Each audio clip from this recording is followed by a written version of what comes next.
What's up guys, Asian here again with another theory crafting video, and today we're going to be going over Ilambris versus Scoria on a magicka sorcerer. Now, ever since the change to Horns of the Reach, kind of seen 5-4-2 setups become a lot more prevalent now, especially in Clockwork City. There's kind of been a shift away from 5-5-1 to back to 5-4-2 using a monster helm, even though Ilambris was nerfed.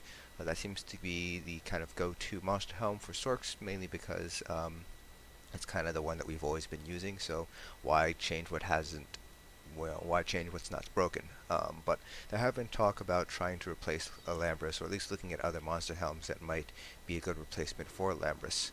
And one of those is Scoria's. So for those of you guys who don't know, Scoria's comes from City of Ash 2, so it is harder to farm for compared to Ilambris, which comes from Crypt of Hearts 1. So that's already a knock against Scoria there. The One Piece effect adds 1206 max health, which is another knock, kind of, not really. The extra health basically lets you use all your magicka enchants and gives you a little bit more health. So you're basically trading off about 300 health for 300 loss of magicka for an additional 300 health compared to using Ilambris with 1 health enchant. So it's a pretty fair trade-off, I would say, especially in some of the harder trials where you kind of want that extra health. Scoria is really going to help you get higher health so you're a little bit more survivable in the more difficult trials. And the second set for Scoria is when you deal damage with the damage over time effect, you have an 8% chance to summon a meteor that deals 1179 flame damage to the target and 5560 flame damage to all other enemies within 5 meters of the target that is hit. And then you compare that to Ilambris, which is whenever you deal flame or shock damage, you have a 10% chance to summon a meteor shower of that damage type that deals 1626 damage to all enemies within 4 meters every 1 second for 5 seconds, and this can occur once every 8 seconds. So there is kind of a discussion between which one's actually better, Ilambris versus Scoria's. So before we go into our parses, I just kind of want to touch upon the differences there. So Ilambris has 2 proc chances. It has the flame and it has the shock damage. So those 2 proc chances are independent of each other. So you can have the flame and the shock happen at the same time. So basically, you can essentially double the damage that you get from the Ilambris tooltip, and that's how much damage you could theoretically get if you got that flame and shock damage to proc at the same time. Now that is a little bit more difficult to do now that the shift has kind of went from blockade of fire to blockade of storms. There's a lot less fire damage coming in now, especially with Maxworks trying to lean towards dual lightning stays versus Inferno front lightning back. But if you do happen to be using an Inferno front bar and you're using a flame damage enchant instead of a shock damage enchant, then you have 4 potential sources of fire damage. That's Force Pulse, your light attacks, the flame enchant, and then burning from Force Pulse. So you have 4 sources of fire damage, which is actually quite a lot. It's probably enough to proc the fire side of Ilambris, but if you're using a lightning staff with a shock damage enchant, your only source of fire's damage is going to be coming from Force Pulse. So that's where Ilambris is really going to start falling behind, because the true power of Ilambris comes when both of those meteor showers happen at the same time, because otherwise you're basically dealing 1626 times 5, so roughly 7500 damage compared to the 11,790 flame damage of Scoria.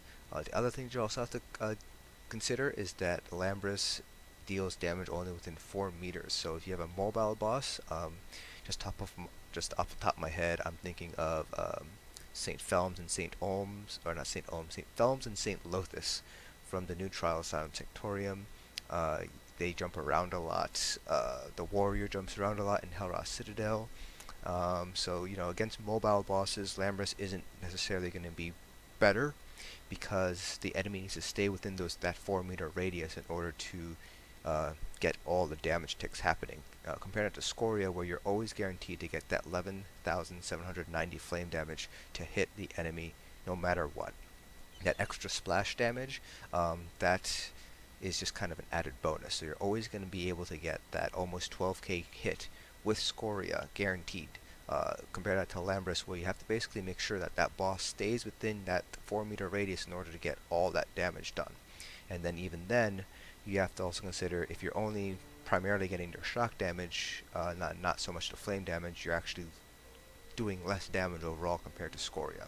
So that's kind of the thought set behind why Scoria is potentially better than Ilambris.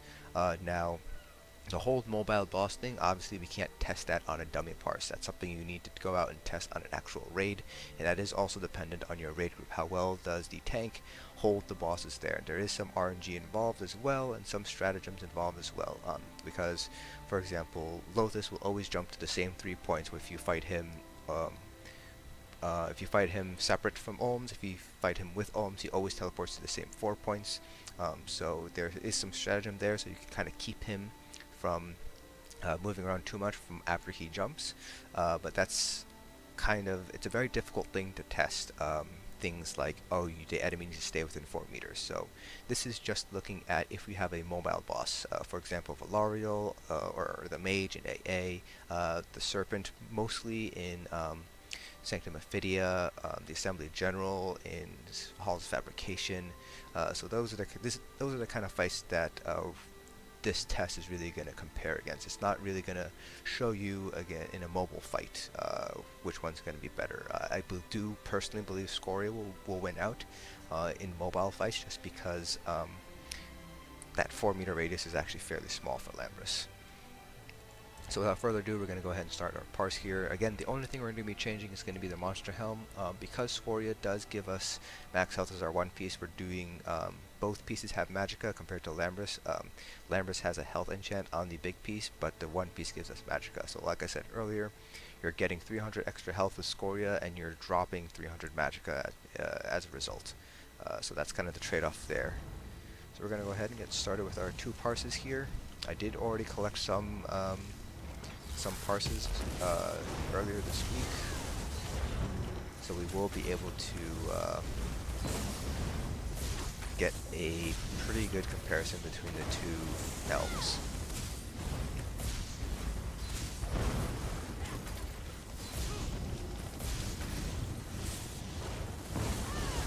I am using a flame damage enchant on the front bar here. That's just because I am testing out whether the flame enchant or the shock enchant pulls higher DPS. I have my own thoughts on which one's actually better, and it's not. Basically, my thoughts are you can't always think about your damage potential when it comes to these kind of things, because in a raid, you're playing with 11 other people. You're playing with a lot of, anywhere between 7 to 8 additional DPS, and so you have to kind of, make sure you're playing as a team member. So even if the flame damage enchant ends up beating out lightning damage, shock damage enchant, you have to remember that the shock damage enchant procs minor vulnerability.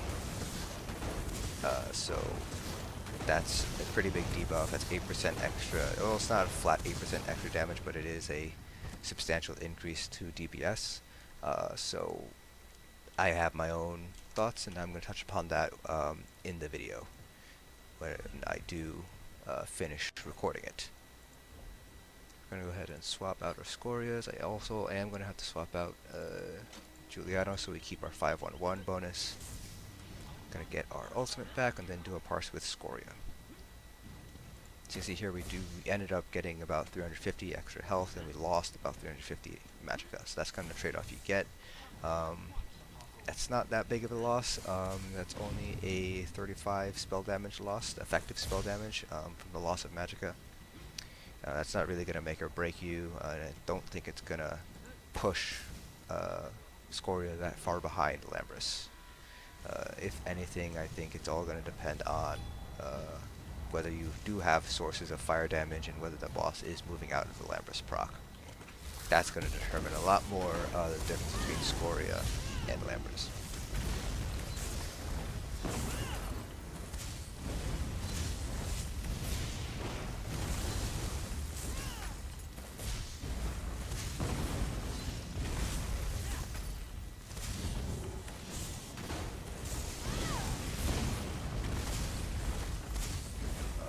will be retesting this on a Magplar for those of you guys who want to play Magicka Templars. That one should be a little bit more interesting because Templars do have Vampire's Bane or Effective Light that deals flame damage, so they do have an extra source of flame damage. But at the same time, they also have a lot more. They have an additional dot as well. And I believe if you are using sweeps as your spammable, I believe sweeps count as a dot for the purposes of Scoria procs. So I think Magplar will be a more interesting test versus Magsorks, because Magsorks really only have 4 dots if you count the ultimate, which is Destruction Staff ultimate, but they really only have 3 dots: the heavy attack, liquid lightning, and blockade. Alright, so that's our Scoria parse. Go ahead and take a look here. Scoria parse here, pull 35.5. That's actually the highest parse that I've managed to get so far with Scoria. For the Ilambris, I got 35 flat. So if you take a look at how much DPS the Monster Helmet specifically did. So take a look at Ilambris. We have, let's do real quick math here. We have 984 for the shock parse and the 723 from fire. That's 1707 from Ilambris. From Scoria here we have 1709. So we can see here Scoria is pulling about the same DPS as the Ilambris parses. Now I do have other Scoria parses here, so you can see here my other Scoria parses didn't pull quite as high. The other next highest parse is just shy of 34k. So let's take a look at one of these parses. Take a look at that one. So here Scoria did 1231 this parse. Let's go back up here to 34, 1356. So that's the other thing with Scoria too. It has a much lower proc chance than most other monster helms. It's only 8%. Let's see this one.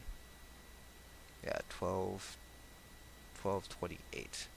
So for this one, I think we just got lucky with the Scoria procs. See, we got 12 procs here versus 10 procs here. So that the 2 extra procs could be explaining things away. So we got 8 procs here in this parse, 10 procs here. So there is kind of that RNG factor with Scorias, just because it does have a fairly low chance of proccing. It's 8% compared to Ilambris, which is 10%. It's not that big of a difference, but it is when you consider how many sources of shock damage there are and how many dots there are. Compare that to how many sources of flame and shock damage you have using Ilambris. So you only really have 2 dots that are running at all times with Scoria, compared to Ilambris where you have you pretty much always have shock damage going on, and your flame damage if you're using Force Pulse as your spammable, or if you have an Inferno Staff as your front bar, then you have a pretty constant source of flame damage as well. So that does affect how often each helm procs. So we're going to go ahead and swap over to our spreadsheet here. So these are our Ilambris and Scoria procs. So we have 7 parses on each side. These are the averages and these are the standard deviations. So you can see here Scoria's fairly consistent, around 33 to 34k, with the exception of our latest parse, which I think we got a little bit lucky with the Scoria procs. So there is that kind of aspect behind Scoria as well. But just looking at a immobile target, you know, a target that doesn't move, so like the mage in Ethereal Archive, Ilambris is going to end up pulling ahead compared to Scoria by a whopping 4%. That being said though, on a more mobile boss, Scoria will definitely start to close that gap, because you're always guaranteed to get that hit, compared to Ilambris where the boss might move out of that AoE and then you just end up wasting that proc, because it's not, the boss isn't taking any damage from Ilambris at that point. So in a more mobile boss like the warrior, then I would probably say Scoria would be pretty close compared to Ilambris. So for me it's going to be kind of a pick and choose for an immobile boss. So if you're going to be running, for example, Ethereum Archive, or you're going to be running SO, where the bosses more or less remain fairly mobile, then Ilambris is a fairly good choice to make. I mean, both sets kind of lose out, are pretty much a wash in trash pulls. Scoria has a slight advantage because the splash damage is a little bit wider, and every that just helps out a little bit, but that's still pretty small. It's 4 meters versus 5 meters, so it's kind of a wash in terms of trash pulls. So we're just going to be looking at boss fights, but if you're going to be doing a more mobile fight, if you're going to be doing like HRC or Maw or Halls, or maybe not Halls so much. Yeah, there actually Halls. There you have a couple of mobile fights in Halls, or even Asylum. Then I would probably say you can pick whichever one you want. I'd probably keep both on hand as a Sorc, just because Scoria is, I believe, going to pretty much match Ilambris' performance with those mobile boss fights, if not outperform Ilambris. That's not something I can test, obviously, on a skeleton parse. That's going to be something that I'm going to have to go through just actual raid experience and kind of recording our parses there.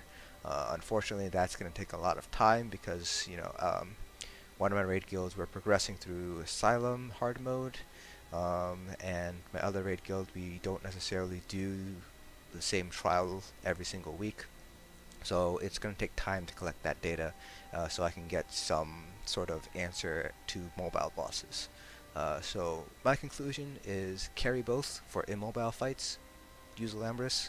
For mobile fights, you take Scoria instead. So that's it. That's kind of my take on the Ilambris versus Scoria argument. So that's it for this video. Hope you found it informative, and I'll see you guys in the next dungeon.